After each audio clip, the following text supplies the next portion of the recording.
সাগর বান্ধয়ে নল হনুমান মহাবল আনি দেয় শিলা বৃক্ষগণ। জাঙ্গালের দুই ভিতে রজত পাথর গাঁথে আনন্দে নাচয়ে কপিগণ।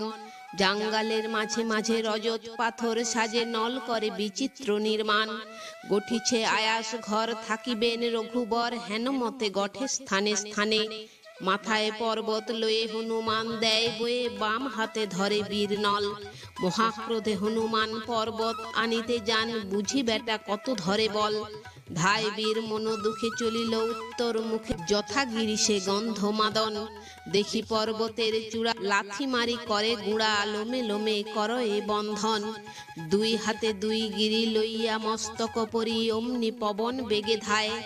যায় বীর মহাতেজে এক গিরি বান্ধিলে যে শূন্যের উপরি চলি যায়। রবির কিরণ নাই অন্ধকার সর্বঠাঁই চমকিয়া চাহে বীর নল।